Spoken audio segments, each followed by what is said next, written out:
Kapag ang buhay parang mabigat na bato at bawat problema'y sumusunod kahit saan tayo, huminga ng malalim, pahinga kung kailangan. Hindi ibig sabihin nun na tayo'y talunan. May araw na malas, may gabing walang gana, may problema sa pera, trabaho, pamilya. Pero tandaan mo, hindi habang buhay ang hirap. Kahit mabagal ang takbo, basta't huwag kang umatras. Kung pagod ka pahinga, huwag agad bibitaw. Kung naliligaw, huminto at hanapin ang ilaw. At kung wala nang maisip kung anong gagawin, kumain ka muna, baka gutom lang ang dahilan. Huwag susuko, laban lang ng laban. Kahit minsan ang mundo'y tila ayaw makisamahan. Bagsak man ngayon, bukas pwedeng bumangon. Di pahalagay patuloy ang iyong pagbangon. Huwag susuko, may pag-asa sa dulo. Problema'y lilipas kahit gaano kabigat ito. Kapag nadapa, alikabok lang ay pagpagin. Tapos laban ulit pero mag-ingat sa madulas na sahig.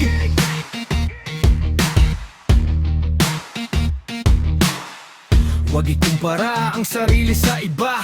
Bawat tao'y may sariling oras at biyaya. Minsan mabagal pero hindi ibig sabihin talo. Ang mahalaga'y may direksyon kahit pa unti-unti ang progreso. Umikinig sa payo ng taong tunay na nagmamahal. Humingi ang tulong kung problema ay hindi na kayang pasanin mag-isa. Magplano, magtiyaga at matutong maghintay. Dahil ang pangarap ay bunga ng bawat araw na pagsisikap. Kung sarado ang pinto, baka may bintana. Kung sarado rin ang bintana, baka maling bay pala.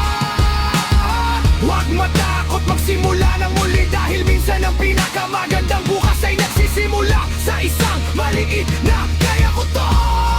Ganyan. Huwag susuko, kapit lang sa pangarap. Kahit ang daan ay puno ng liko at hirap, tumayong umiti at ipagpatuloy ang laban.